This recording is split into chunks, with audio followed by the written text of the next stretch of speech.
जॉबचं कसं आहे, इंजिनिअरिंगच्या शेवटच्या वर्षी तू शोधायला सुरुवात करायला पाहिजे. आता इंजिनिअरिंग होऊन तुला 6 महिने झाले, तू सोमवारी दुपारी इथे बसून माझ्याशी बोलतोय. तुला तरी पटतं का मुद्दा ते सांग. मम्मी पप्पांचं जाऊ दे, ती बिट्टी आठवते का भाऊ तुम्हाला? याच्यापेक्षा 2 वर्ष बघा ती लहान आहे. IIT केलं 2 वर्षात पोरीने आणि आता ती ITI जॉबला केलंय काकू, IIT नाही. जॉबला आहे. पैसे किती माहिती आहे का? पगार किती? 17,000 रुपये पगार.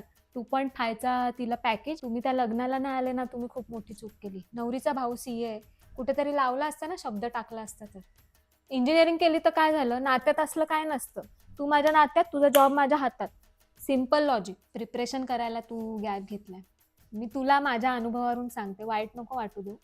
जॉब करता करता जी तुझी तयारी होईल ना, ती बिना जॉबची होणारच नाही. निघणारच नाही तुझी एक्झाम. तू लिहून घे. तू जॉबला लवकर लागला तर तुझं लग्न लवकर होईल. लग्न लवकर झालं तर मुलं लवकर होतील. मुलं लवकर झाले तर ते जॉबला लवकर लागतील. निदान त्या मुलांचा तरी विचार कर रे.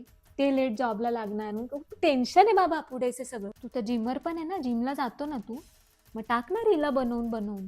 आजकाल बाबा ते कॉन्टॅक्ट क्रिएशन मध्ये पण आहेत ना पैसे.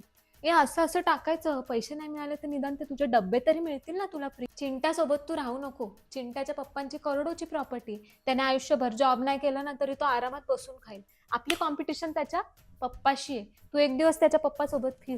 तू बोलशील काकू मला काय सांगून गेली, आयुष्यभर नाव काढशील तू.